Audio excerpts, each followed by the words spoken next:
baby. What a day. What a morning on the roast. It's Clowns in Dallas. They got dominated. And we got a Hall of Famer, one of the best wide receivers in all of football. He's top three. He definitely ain't three. That's for sure. That's for sure. My guy, Terrell Owens, as we say, good morning to everybody out there on the roadways, getting off their graveyard shifts. Baby mamas, baby daddies, everybody out there. Good morning to you all as we get ready for Niners and Cowboys. And my guy, we're still waiting on this. The latest wine released in 2018 Hall of Fame edition, Reserve Cabernet Sauvignon. It's a celebration of his achievement. Wine is available at 81vino.com. And at the moment, we have a great special, a BOGO deal. If you buy an autographed bottle of 81 wine, you will receive an unsigned bottle for free. The autographed bottle is personally signed by Terrell Owens, and it comes with a certificate of authenticity. We got T.O. on the line, Let's baby. Go. We got T.O. ready to roll. What's up, T.O.? What's up, man? Good morning. Good morning to everyone. Hey, man, it's good to have you back on these airways, man. We love you. Of course, NFL Hall of Famer, one of the best wide receivers in all of football. We know the numbers. We know the stats. And you know about Niners and Cowboys. When you got drafted by the 49ers out of Tennessee, Chattanooga, what was it like getting ready for your first Niners-Cowboy game? Oh, man, it was, kind of extra special just knowing that the rivalry has, it still continued. And then really just, going up against Deion Sanders probably for the first time. It was one of those moments that as a rookie, a first year two guy, the excitement. Obviously, you want to win the game. You've heard about all the matchups throughout the course of the years, and you just want to continue the tradition. But the ultimate thing is to get that dub. No doubt about it. Terrell Owens joining us on the Bud Light guest line. All posted guests appear on the Bud Light guest line. Bud Light, easy to drink, easy to enjoy. Who hated the Cowboys the most when you entered into that locker room, into that rivalry? Was it Jerry? Man, I think it was unanimous. I think it was anybody. If you had that uniform on, game week, I think everybody has had a strong distaste for the Cowboys, and you just want to win, man. I think that's I think what's going on this week is a lot of prep work. Obviously going into this game obviously holds big magnitude. So everybody's just prepping, just getting mentally and physically ready. I think, throughout the course of the season, you should be dialed in.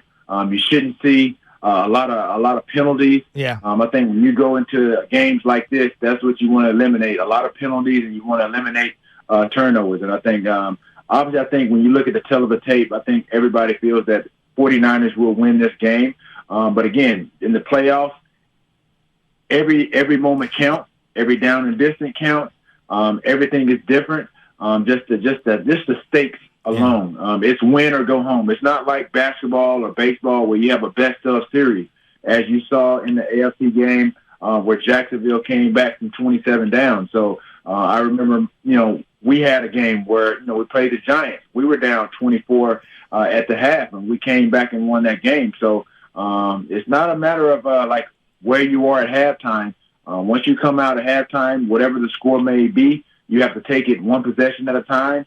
And I know a lot of people, you hear it said a lot of times, coming out at halftime, the score is 0-0, no matter what the score is.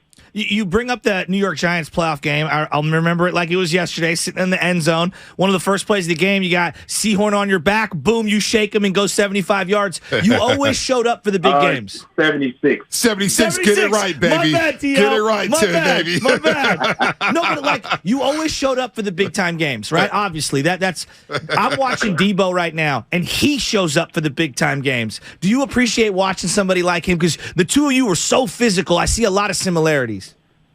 Well, yeah, he's more of a versatile athlete than I was. I mean, this is a guy who obviously runs in between the tackles and plays out of the backfield. I don't know if I had the ability to do that. But again, just with what he brings to the game, that's the value that he brings to the table. And I'm glad they got the contract done. Obviously, so that wouldn't be looming throughout the course of the year. But again, like I said, obviously he was rewarded for what we have seen him do out of the backfield as a running back.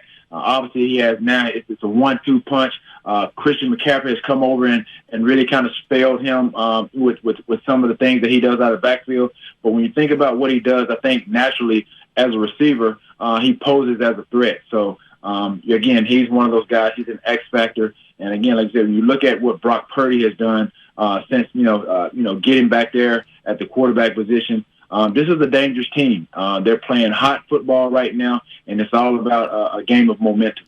No doubt. Terrell Owens, don't forget to pick up his wine, 81vino.com. The Reserve Cabernet Sauvignon is a celebration of this achievement. The Hall of Fame edition 2018. We got to get some of that, T.O. We need some of that for the parking lot on Sunday when the Niners take on the Cowboys. Of course, T.O., Pro Football Hall of Famer, one of the best receivers all time. If you want to say 1-2, Jerry and T.O., I'm good with that. He certainly ain't three. He's better than Randy Moss, that's for sure, or Keyshawn Johnson. 15,934 yards, 9 catches, 177 yards in that Giants wild card. Wow. T.O. going crazy there. And a pointing up of the scoreboard on Michael Strahan. Yeah, Michael Strahan pointing at the scoreboard. I know he didn't point afterwards. He was heading straight to the locker room with his head down as T.O. showed out in that wild card game. T.O., take us back to the moment you ran to the star. Not once, but twice, because that was one of our most iconic moments. We still wear those T-shirts. When you scored a touchdown, it was a game that, like, Emmitt Smith was on his last leg with the Cowboys, and you went out there on the star, looked up at Jesus and said, it's the Niners' day. Take us through that, T.O. I mean, it was just one of those things, man. Again, going into that game, it wasn't, me doing that celebration. It wasn't meant as any disrespect to the Cowboys. It wasn't meant to be taunting. Obviously, I think now people looking back on it, that's what they saw. Yeah. But again, at that time when I was, scoring touchdowns left and right, that was just one of my, calculated celebrations. Again, for us traveling, we were obviously playing at their place at Dallas Stadium. And when we usually travel on Friday, we get in, we go to the stadium, we go through our walkthrough. And then at the end of the walkthrough, we usually huddle up by position. And just so happened as receivers, we just happened to be huddled up, and we were right there in the middle of the start. And so George Stewart, who was our receiver coach at the time, like I said, that was, again, one of those years where I was starting to kind of really become, become T.O., become one of my own. And he basically just said, "Hey, T.O., we'll have a good day tomorrow." He said, "They got that hole in the reason in the dome for a reason. They said this is America's team, but he's like, hey, show everybody tomorrow, who's the star." And, who's going to be America's team tomorrow. So that was really the gist of the celebration. It had nothing to do with taunting the Cowboys, but they just took it that way. Just like I said, when we started this show, that was the nature of the rivalry. Did you grow up a Cowboy fan? No, I didn't grow up any football fan. I really knew nothing about professional football. I wasn't even a 49er fan or a Jerry fan until like my junior year in college. Really? I was more of a basketball guy. Yeah. Who'd you root for in hoops? Who's your team in hoops? Everybody wanted to be like Mike, man. Yes, sir. You brought up Brock Purdy. Who does he remind you of? Because you play with so many different kinds of quarterbacks. I see a little Garcia in him in terms of the ability to kind of make guys miss and get the ball out quickly. Who does he remind you of? Again, he's a wow. That's a good question. He's a combination of a lot of guys. You think about moving out of pocket. You think of Aaron Rodgers. He's very poised. Again, like I said, when you talk about escapability, being able to really make plays, as he gets out of the pocket. And again, he could be a traditional just in the pocket type of passer. This guy understands, and I think the offensive, the coordinator, I think the offensive unit, coaches, they understand. They've watched him obviously for a while. They understand his strengths and weaknesses. And Brock is not trying to go out there and do anything fancy. He's obviously utilizing the weapons that he has, and he's putting the ball in his hands. Quite honestly, I think he was. This is what Jimmy Garoppolo was before he got hurt. So you're looking at I think a more polished, prior to the injuries of Jimmy Garoppolo, you see a polished Brock Purdy.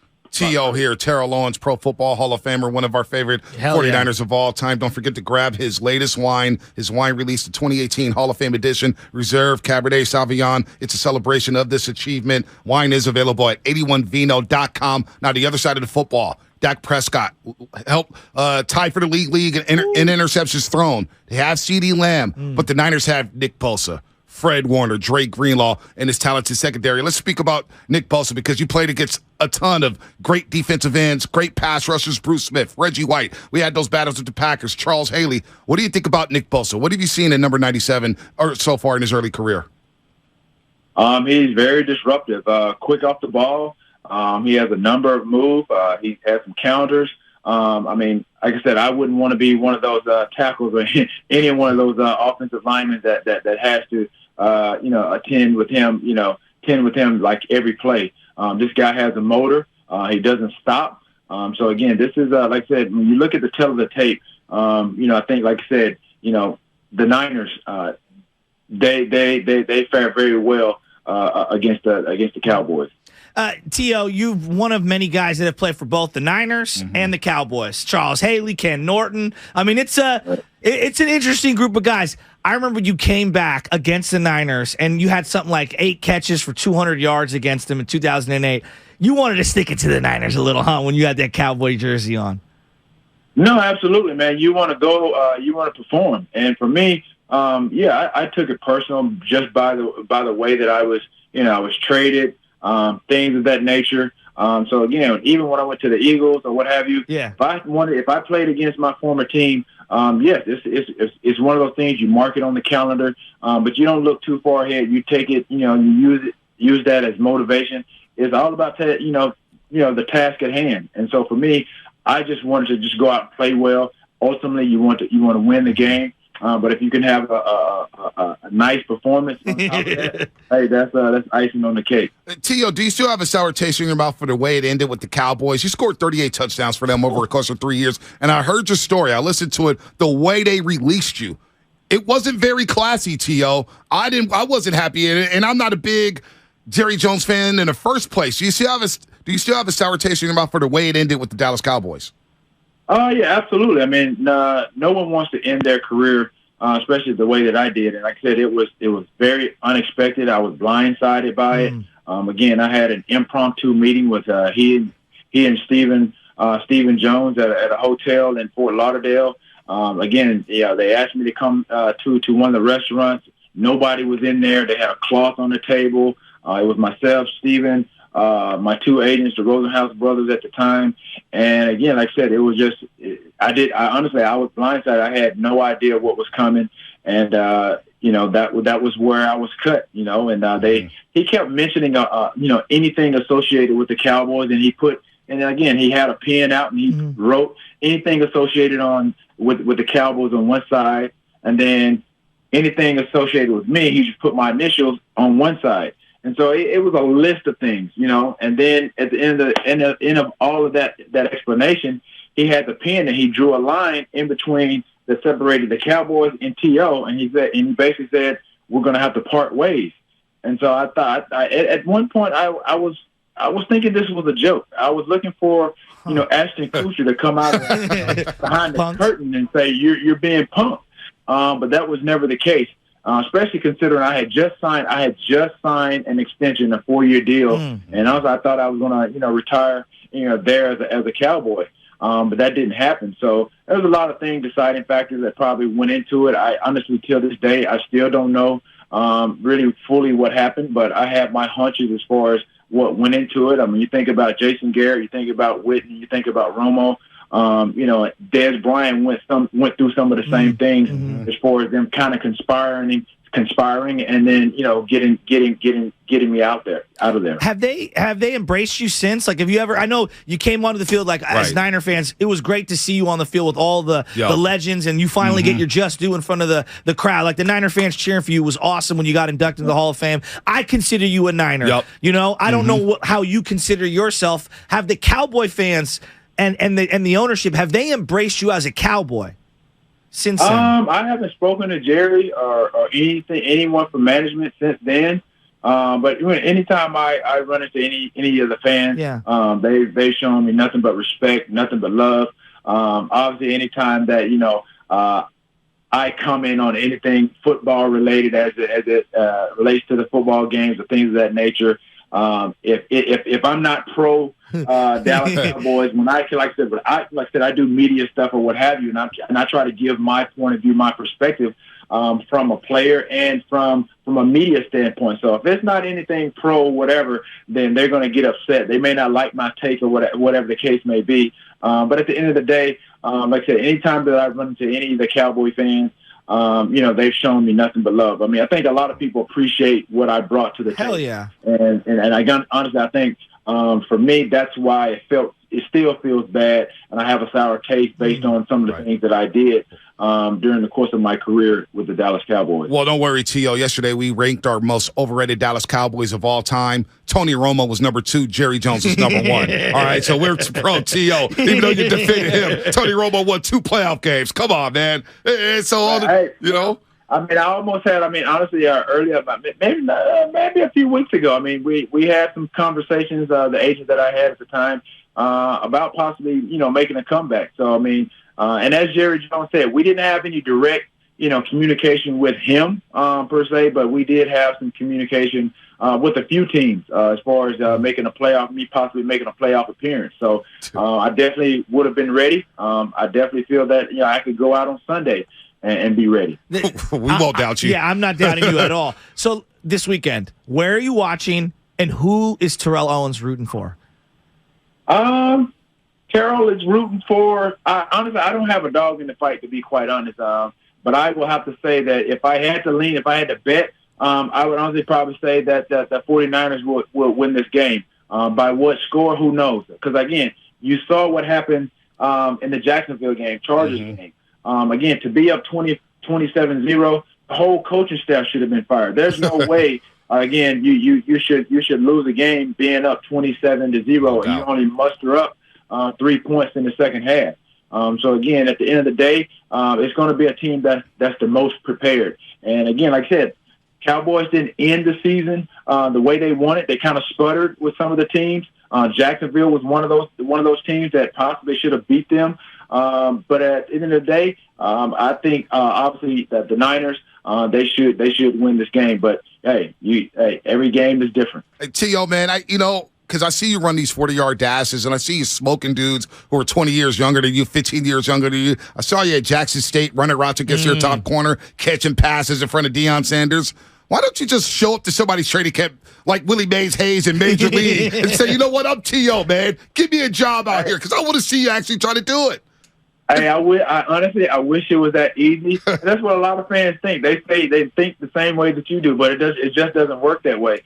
You would think with somebody with my credentials, my background, obviously my body of work, they would respect, what I would bring to the game. And at the end of the day, like I said, I'm not going to coming in there trying to be the number one receiver. I'm not trying to play 50, 60, 70 snaps. But again, I've always said that when you think about the game, when you think about moving the chains, and you think about even this weekend, it's going to come down to third down situations, moving the chains, and it's going to come to plays made in the red zone. That's where I will be a definitely viable asset.